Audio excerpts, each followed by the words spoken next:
Are you thinking of selling covered calls for weekly or monthly income? If so, you came to the right place.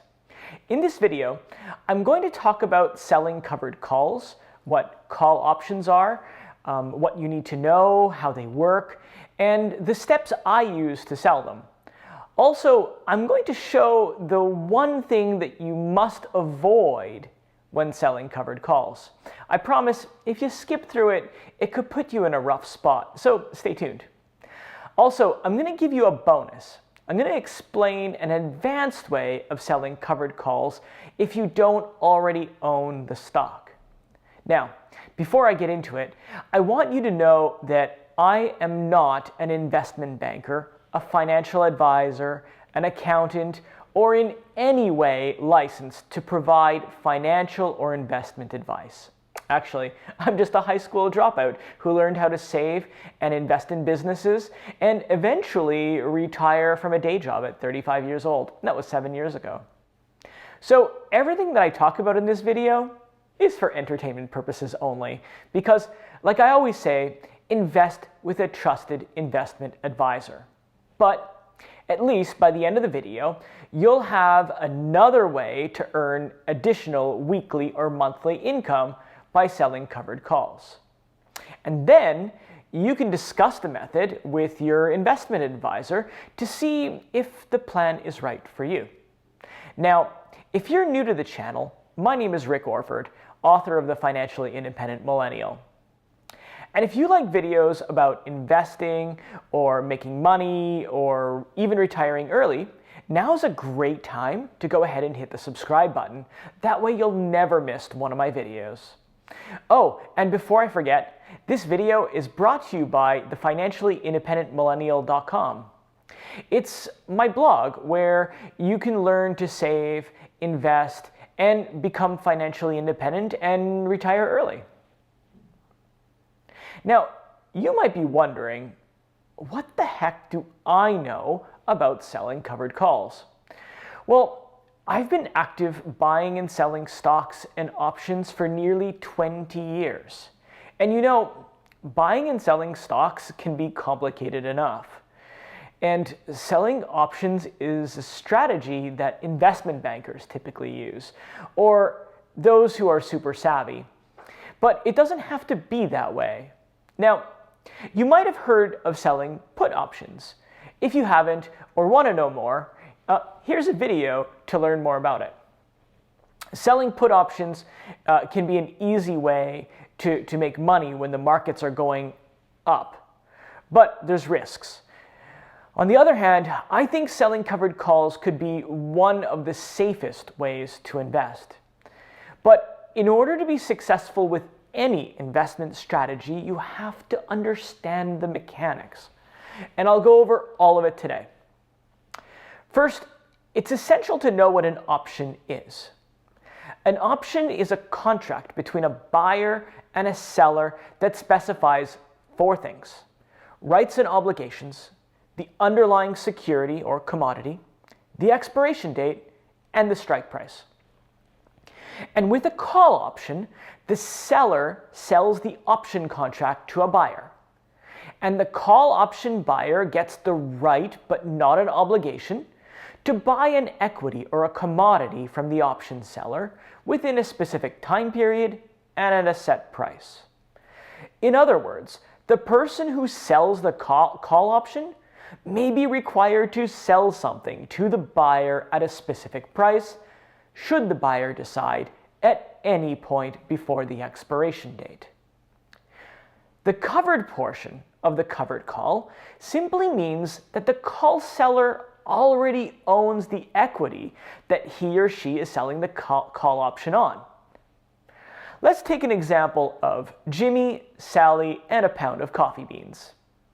Well, let's say today coffee beans are worth $10 a pound, and Jimmy has a warehouse full of coffee beans and wants to sell someone the option to buy 100 pounds of coffee beans in 1 month for $10 a pound. You see, Jimmy thinks the price of beans will be about the same or lower next month than they are today. On the other hand, Sally thinks the price of coffee beans will likely go up in the next month. So Sally enters into a contract with Jimmy to potentially buy 100 pounds of his beans in 1 month for $10 a pound. In return, Sally pays Jimmy a fee for this contract. Sally and Jimmy negotiate a fee of $1 a pound for this option, and the $1 is the option income that Jimmy gets to keep no matter how much the price of beans go up or down in value. And since the contract is for 100 pounds, Jimmy gets $100, and he gets to keep it no matter what. Fast forward next month. Let's say beans cost $14 a pound. Well, Sally will for sure buy the beans from Jimmy for $10 a pound as contracted. Otherwise, if the beans cost less than $10 a pound, her option contract is worthless. Whatever happens, Jimmy gets to keep his $100 of income from selling the call option.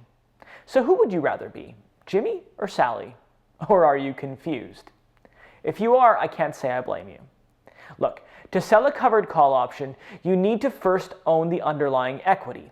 And since each call option allows the buyer to buy 100 shares of the underlying equity, you'll need 100 shares times the number of call options in your account.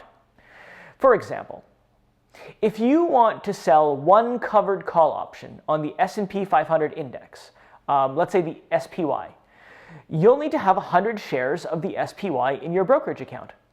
And if you wanted to sell 5 covered call options, you'll need to have 500 shares of the SPY in your brokerage account. If you want to sell a covered call on the SPY, but don't have enough or don't want to own the SPY, well then this would be called selling a naked call option. And this carries unlimited risk. It's so risky, I'm not even going to get into it. Now, in case you're wondering, you can earn anywhere between 1 and 5% selling covered calls.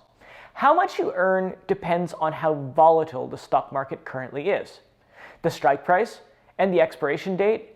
In general, the more volatile the markets are, the higher the monthly income you'll earn selling covered calls. And when the markets are calmer, you'll have to sell calls a little further out. I prefer selling covered calls out of the money, with an expiration date of about 3 to 6 weeks out. Out of the money simply means that the strike price is above the current selling price of the equity. The strategy might limit my income a little bit, but it prevents me from having to sell my stock, because if I did, it would limit the potential growth of the underlying equity. And that's the only risk in selling covered calls. You may lose out on some potential upside. Let's look at the following covered call example on the SPY. Let's say that as of today, the S&P 500 ETF, or the SPY, is trading at $316. The $320 call option expiring next month is currently being bought for $2. Well, what does that mean? Well, if you own 100 shares of SPY, you can sell one covered call option and generate $200 in income. That's yours to keep. Best yet, when selling covered calls, you can sell one contract for every 100 shares of the underlying security that you already own.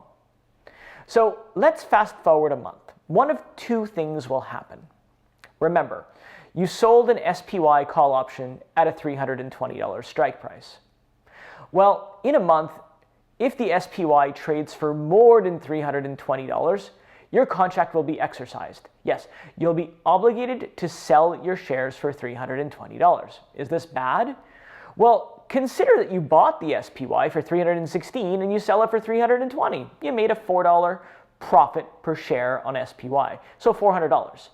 And you collected the $200 of income. So your profit is $600. You may have lost out on a little potential profit, but the income, the option premium, is yours to keep, as is the capital gain from selling the shares. Now, if the SPY was trading less than $320 at expiration, well, the option expires worthless. You keep your $200 of income from selling the covered call option, and you can then sell another one if you choose. Now, you might be wondering if you can lose money selling covered calls. Well, you'll never lose the income from selling the covered call. The income you receive from selling covered calls is guaranteed. But if you sell the equity, the stock, for less than what you paid, then yes, you'll incur a loss. So just like having a home budget where you track your income and expenses, it's essential for you to keep track of your profit and loss on your covered call strategy. Now, remember I was telling you about a bonus? Well, here we are. For the bonus, I'm going to talk about a poor man's covered call. Now, you might like the idea of selling covered calls, but don't have 100 shares or $30,000 worth of SPY.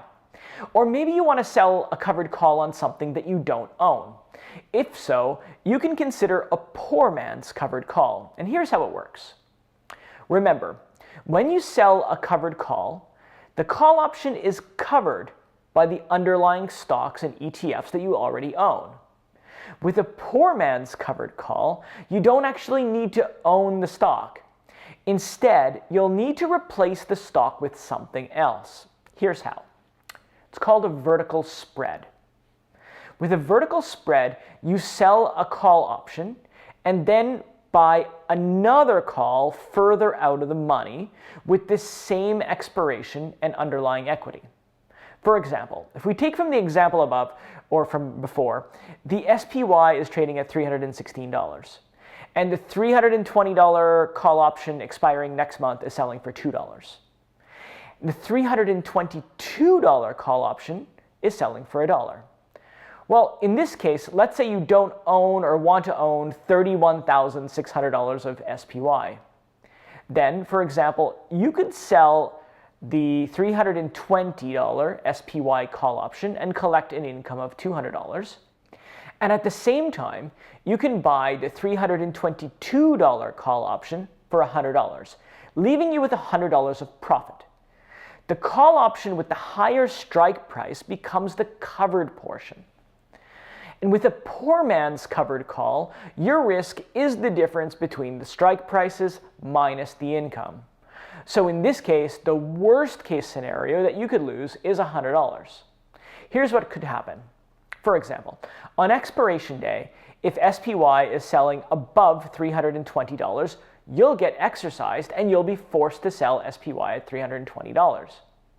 Now, if it's selling above $322, your call option that you bought becomes profitable and then limits any further risk. So your risk is $2 less the $1 of income you earned, so $1 times 100 shares, $100. And of course, at expiration, if SPY trades for less than $320, well, your options expire worthless, and you get to keep all of the money and potentially repeat the trade. Cool, huh? Guys, if you have a portfolio of stocks, selling covered calls on them can be an excellent way to generate additional monthly income. And remember, the risk in selling covered calls is that you might lose some potential lift in the equity. So for that reason, you'll want to adjust the strike price to a point where you'd be comfortable to sell your stock. I hope you enjoyed this video and look forward to seeing you again in the future. See you guys.